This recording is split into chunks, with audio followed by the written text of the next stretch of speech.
Next switch case का program है, write a program to display arithmetic operation using switch case. अब हमने arithmetic operation को display करवाना है स्विच केस यूज़ करके। अरिथमेटिक कौन से होते हैं? Addition, subtraction, multiplication and division. Okay, चारों चीज़ें हमने यूज़ करनी है स्विच में।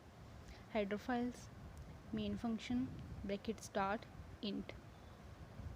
अब हमने ये डिफरेंट वेरिएबल्स लिए हैं। n कोई भी हमने नंबर लिया है, ओके। a b नाम का वेरिएबल लिए हैं। s लिया है हमने सम के लिए, एडिशन के लिए। m मीन्स मल्टीप्लिकेशन के लिए, sub means subtraction, d for division. Okay, ये a b एंड n मैं आपको बताती हूँ नीचे। Clear screen and printf enter two numbers. 2 numbers हमने लेने हैं, उनमें हमें ये ऑपरेशन अप्लाई करना है। कोई सा भी आप एक चूज़ कर सकते हो, चाहे एडिशन करवा दो 2 नंबर्स की, सब्ट्रैक्शन और मल्टीप्लिकेशन या डिवीजन करवाओ। सपोज मैंने 3 और 4 2 नंबर एंटर करवाए हैं, उसके लिए हमने a एंड b वेरिएबल लिया, ओके। फिर उसके बाद नीचे आओ, प्रिंट एफ एंटर। अब 2 नंबर्स ले लिए हमने। अब अगर आपने इन 2 नंबर्स की एडिशन करवानी है तो एंटर करोगे 1 फॉर सम।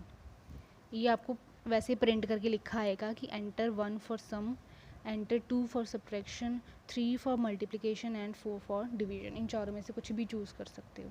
अगर आपने 2 चूज़ किया, 2 एंटर किया नंबर, तो जो 2 नंबर है वो यहाँ पर n वेरिएबल में स्टोर होगा कि आपने a एंड b है, 3 4 ए बी में स्टोर हो गए ये 2 नंबर जो लिए हैं आपने। फिर n हमने लिया है कि जो आप इन दोनों नंबर्स पे ऑपरेशन अप्लाई करना चाहते हो। सपोज़ 2 लिया है आपने, 2 एंटर किया है तो वो n में स्टोर हो जाएगा, मतलब इन 2 नंबर्स की आपने करवानी है सब्ट्रैक्शन, ओके। देन अब आ जाओ नीचे।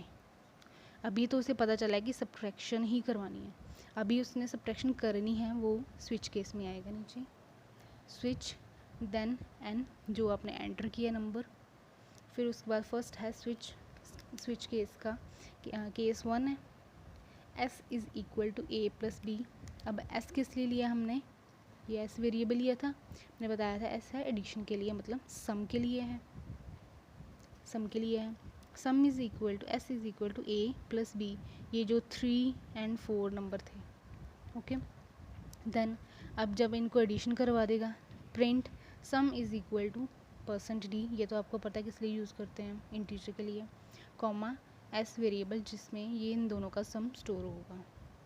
फिर केस 2 आ जाओ, sub subtraction minus a minus b, print f subtraction is equal to %d sub sub subtraction के लिए जो वेरिएबल लिया है। देन ब्रेक लगानी है हर एक केस के बाद।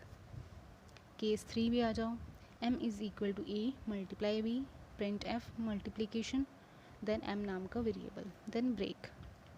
Case 4 d is equal to a multiply b, print f division %d comma d। अब ये नहीं है कि 3 एंड 4 2 नंबर्स लिए हैं तो वो ये चारों के चारों केस अप्लाई करेगा नंबर्स पे। जो आपने यहाँ पर एंटर किया होगा ना नंबर, वो उसी केस को चलाएगा, सारे नहीं चलेंगे। अभी यहाँ पर आपने 2 जैसे एंटर किया है ना, तो वो स्विच केस पे आएगा, इसको नहीं रीड करेगा, केस 2 को रीड करेगा, मतलब उसने सब्ट्रैक्ट करना है, बाकी केसेस को रीड नहीं करना उसने, ओके। देन नीचे आ जाओ, अगर तो आपने एंटर कर दिया यहाँ पर 8, ऑप्शंस ही हमारे पास 4 हैं, केस ही 4 हैं, तो 8 कहाँ से आ जाएगा? तो फिर क्या प्रिंट करवाएगा वो? डिफ़ॉल्ट वाला रॉन्ग इनपुट, ओके। देन ये स्विच केस की ब्रैकेट बंद, देन गेट्स हिट, देन ये मेन ब्लॉक ओवर क्लोज।